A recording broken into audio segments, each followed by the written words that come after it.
मैं ये चाहता हूं कि एक एक आदमी को, जो हमारा व्यूअर अभी है, उसको थोड़ी सी वैल्यू एडिशन मिले।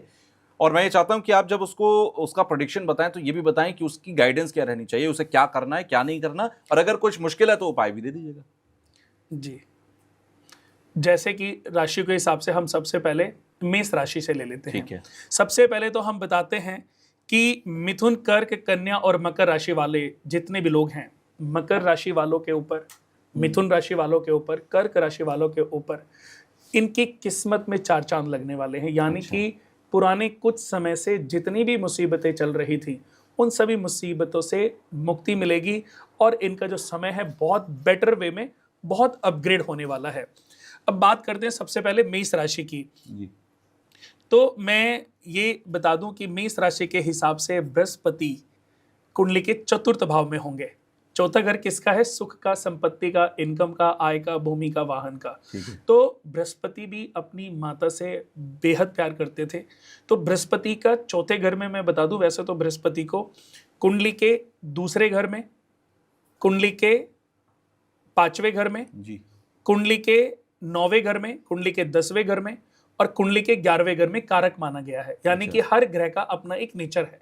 ठीक है। हर ग्रह हर भाव में अच्छे फल नहीं देता, हर ग्रह हर राशि में भी अच्छे फल नहीं देता। अच्छा। लेकिन ये ग्रह, इनके कुछ भाव और इनकी कुछ राशियां और इनके कुछ सब मित्र नक्षत्र हैं जी। जिनमें अगर ये बैठ जाएं हम्म।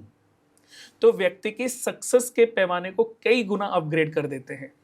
जैसे कि आप देखते होंगे कि एक व्यक्ति की कुंडली में बृहस्पति उच्च का है जी। और दूसरे की कुंडली में भी बृहस्पति उच्च का है, पर एक को तो करोड़ों रुपए की सक्सेस मिल गई, लेकिन एक को उस लेवल की सक्सेस नहीं मिली। तो यहां पर मैं बताऊंगा कि यहां पर यह देखना होता है कि वो कर्क राशि किस भाव में उदित हो रही थी। यानी कि बृहस्पति कुंडली के 12 भाव हैं जी। 1 2 3 4 5 6 7 8 9 10 11 बिल्कुल। 12। अगर छठे, आठवें और 12वें भाव में बृहस्पति उच्च के भी हैं तो भी जातक को उतने अच्छे फल नहीं मिलते, उल्टा उसका नुकसान ही देखना पड़ता है।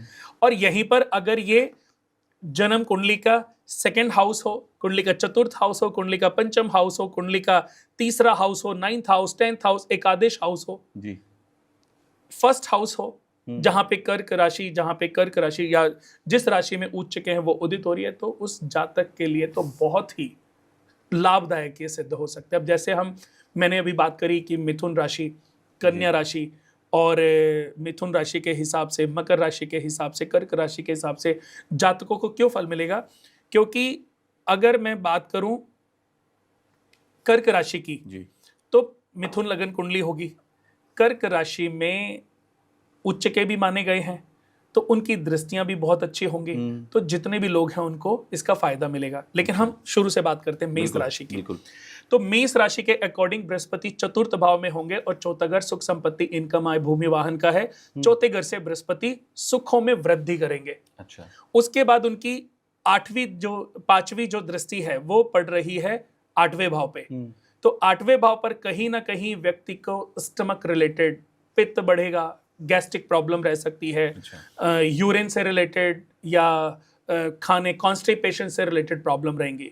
तो कहीं ना कहीं कोई सर्जरी भी हो सकती है, जैसे पाइल से रिलेटेड प्रॉब्लम अगर किसी को चल रही है तो इस पीरियड में प्रॉब्लम हो सकती है। वेट बढ़ सकता है, वेट का ध्यान रखें। जो लेडीज हैं, अगर बहुत सारी लेडीज ऐसी हैं आपने देखा होगा जिनका लोअर पोर्शन थोड़ा हैवी हो जाता है, तो उसकी वजह, सबसे बड़ी वजह क्या होती है कि उनके बृहस्पति या तो छठे घर में होंगे या 7वें घर में होंगे या 8वें घर में होंगे। और 80 to 90% बृहस्पति की पोजीशन आप देखोगे तो उनकी कुंडली में बृहस्पति की पोजीशन या तो 7th हाउस में होगी या 8th हाउस में होगी। तो ये सिचुएशन पैदा हो जाती है क्योंकि वो नीचे के हिस्से को बहुत हैवी करते हैं, क्योंकि चर्बी जो है वो बृहस्पति से देखी जाती है। तो यहां पर उन महिलाओं को मैं यही सजेशन देना चाहूंगा कि कभी भी ऐसी महिलाओं को पुखराज धारण नहीं करना चाहिए। पुखराज धारण करना और उनको मुसीबत में डालेगा, मोती पहनेंगे और मुसीबत में पड़ जाएंगे। अच्छा।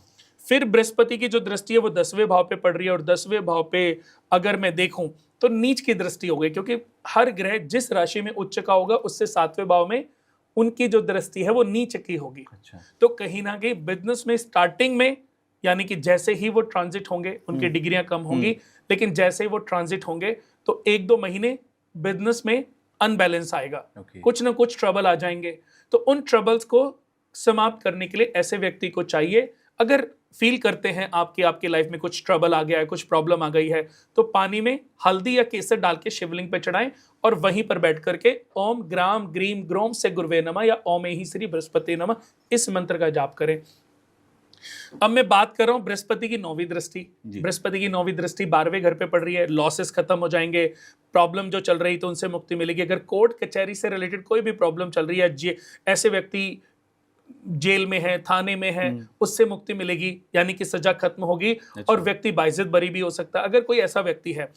और खर्चों पे नियंत्रण होगा और कहीं ना कहीं विदेश जाने की अपॉर्चुनिटी मिलेगी। अगर मैं छोटे बच्चों की बात करूं जो अभी अपनी पढ़ाई कंप्लीट करके, ग्रेजुएशन कंप्लीट करके बाहर के लिए कुछ अप्लाई कर रहे हैं, तो उनको सक्सेस मिलने वाली है। छोटे बच्चे भी, उनकी पढ़ाई, एजुकेशन की अगर मैं बात करूं तो उनकी पढ़ाई थोड़ी सी अच्छी हो जाएगी और उनको स्कॉलरशिप भी मिल सकती है और उनको कहीं ना कहीं अच्छे स्कूल में एडमिशन मिलकर के वो हॉस्टल में भी जा सकते हैं। जैसे आज बहुत सारे मैं अपने क्लाइंट देखता हूं, दून स्कूल में उनके बच्चे पढ़ रहे हैं, मऊ में बच्चे पढ़ रहे हैं, तो ऐसे बच्चे पढ़ाई के लिए घर से, परिवार से दूर हो सकते हैं। तो यहाँ पर इन ग्रहों के हमें पैटर्न को समझना होगा। अगर हमने इन ग्रहों के पैटर्न को समझ लिया तो इनके बेनिफिट को और बढ़ा भी सकते हैं और जो इन ग्रहों से हमें नुकसान मिल रहा है उसके प्रभाव को हम कम भी कर सकते हैं।